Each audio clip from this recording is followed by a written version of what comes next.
आपको अपडेट करें कि मुल्क भर के तालीमी इदारे 15 सितंबर को खोलने का फैसला कर लिया गया है। हाय, लुट गई, बर्बाद हो गई। मैंने तो कभी ख्वाब में भी नहीं सोचा था। अब क्या होगा, आखिर क्यों, हम ही क्यों? तजुर्बे करने के लिए कि हम ही रह गए कि कोरोना फैलता है या नहीं। अपने ऊपर करे ना, पागल हो गए ये लोग। इन्होंने कभी हमारे पॉइंट्स की हालत देखी है? कोरोना भी देख के बोले कि तुम ही बैठ जाओ, मैं तो बाइक पे आ जाऊंगा। चलो पॉइंट्स को तो छोड़ो, हम बर्दाश्त कर लेंगे, प्रोमोट ही कर देते। 9 मैट्रिक लुल्ली पुल्ली सब इंटर वालों को सबको पास कर दिया, और जब असल वोट जिसने दिया था उसकी बारी आई तो उसको लात मार दी, प्रमोट ही नहीं किया। हमें इंसाफ चाहिए भाई, हमें इंसाफ चाहिए। हमें भी प्रमोट करो भाई। और हमारे अम्मा अब्बा तो ऐसे खुश हो रहे हैं जैसे दुनिया का सबसे बड़ा अजाब इन पर से रुखसत हो रहा है। मतलब इतनी खुशी किस चीज की है?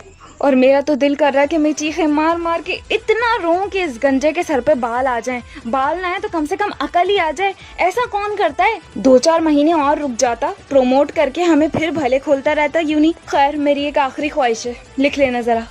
मैं यूनी जाने से पहले इस बच्चे से अकेले में मिलना चाहती हूँ।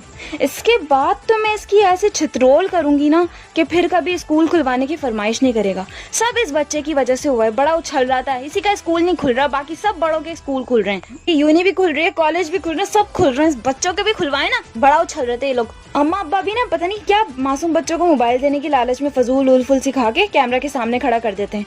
यही वालिदैन सबसे ज्यादा बेजार होते हैं अपने बच्चों से। अब ये लोग यूनी खोलकर फिर से पेपर लेना शुरू कर देंगे। यार, मेरा गम बहुत बड़ा है, तुम लोग नहीं समझोगे। कहते हैं मौजज़ात होते हैं, मुझे मौजज़ात पे यकीन है। बस ये लोग प्रमोट कर दें, तुम देखना मैं शिन्नी में गुलाब जामुन बांटूंगी। कराची यूनी के बच्चों के लिए बाद नमाज इशा दुआ खास की दरख्वास्त है, और जो ना करे उसे रख दे तेरे मुंह पे। Thanks for watching. Video was just for entertainment purpose. अगर तकलीफ है तो मैं क्या करूँ, अपने मसले खुद हल करो ना। और अगर ज्यादा तकलीफ है तो शेख रशीद से रब्ता करो।